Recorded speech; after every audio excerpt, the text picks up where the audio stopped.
இந்த வீடியோவை கடைசி வரை பாருங்க. நான் இந்த கம்பெனி ஓனர் நடந்து வந்துட்டு இருக்கும்போது அங்க வேலை செய்யற வேலைக்கார பொண்ணு ஒரு கிஃப்ட் எடுத்துட்டு வந்து அந்த ஓனர் கிட்ட கொடுக்கறாங்க. உடனே ஓனர் எதுக்காக இந்த கிஃப்ட்னு கேக்குறாரு. அதுக்கு இந்த வேலைக்கார பொண்ணு, நீங்க என்னுடைய தங்கச்சி கல்யாணத்துக்கு $1000 பரிசா கொடுத்து உதவுனீங்க, அதுக்காக தான் என்னால முடிஞ்ச இந்த சின்ன கிஃப்ட்னு சொல்றாங்க. உடனே ஓனர், நான் எப்ப உங்களுக்கு $1000 கொடுத்தேன்னு கேக்குறாரு. அதுக்கு இந்த பொண்ணு, நீங்க என்னுடைய தங்கச்சி கல்யாணத்துக்கு கொடுத்தீங்க பாருங்க, அந்த பணத்துல பாதி செலவு பண்ணாம நான் இன்னும் அப்படியே வச்சிருக்கேன்னு சொல்றாங்க. அப்பதான் இவருக்கு ஞாபகம் வருது ஆக்சுவலா என்ன நடந்துச்சுன்னா, மேனேஜர் டீ எடுத்துட்டு வந்து எந்த ஓனர் கிட்ட கொடுத்துட்டு, சார் வேலைக்கார பொண்ணு மரியாவோட தங்கச்சிக்கு நாளைக்கு கல்யாணம்னு சொல்றாரு. அதுக்கு இந்த ஓனர், ரொம்ப நல்ல விஷயம், சரி இந்த $10,000 பணத்தை அந்த பொண்ணுடைய தங்கச்சி கல்யாணத்துக்கு நான் கொடுத்தேன்னு சொல்லி கொடுத்துருன்னு சொல்றாரு. உடனே மேனேஜர் அந்த பணத்தை எடுத்துக்கிட்டு, நான் போய் உடனே இதை கொடுத்துட்டு வந்துட்டேன் சார்னு சொல்லிட்டு கிளம்புகிறாரு. வழியில போகும்போது இவருக்கு பேராசை வந்துருச்சு. உடனே பாதி பணத்தை எடுத்து வச்சுக்கிட்டு அவருடைய அசிஸ்டண்ட கூப்பிட்டு, இதுல $2000 இருக்கு, இதை எடுத்துட்டு போய் வேலைக்கார பொண்ணு கிட்ட கொடுத்துருன்னு சொல்றாரு. உடனே இந்த லேடியும் சரின்னு சொல்லிட்டு பணத்தை வாங்கிட்டு போறாள். இவளும் நடந்து போகும்போது அந்த பணத்துல இருந்து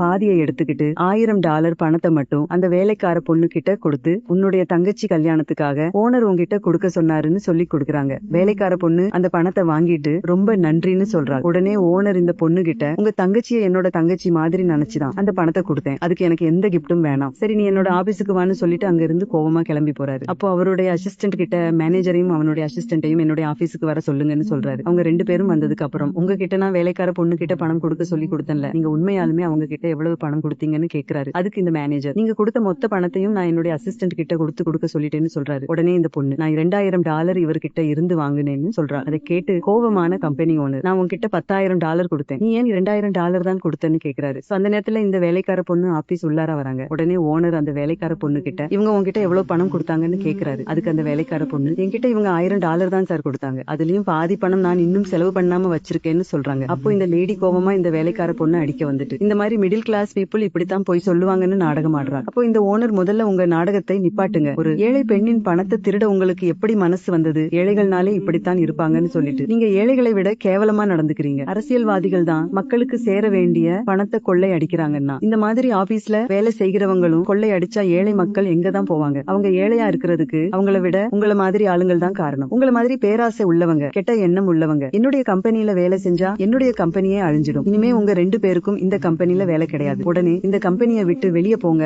இல்லனா போலீஸ வர சொல்லுவேன்னு சொல்லி அவங்க 2 பேரையும் கம்பெனியை விட்டு வெளியே அனுப்பி விட்டுறாரு. இந்த கம்பெனி ஓனர் செஞ்ச செயல் சரின்னு நினைக்கிறவங்க இந்த வீடியோவுக்கு ஒரு லைக் போட்டு கமெண்ட்ல சூப்பர்னு கமெண்ட் பண்ணுங்க.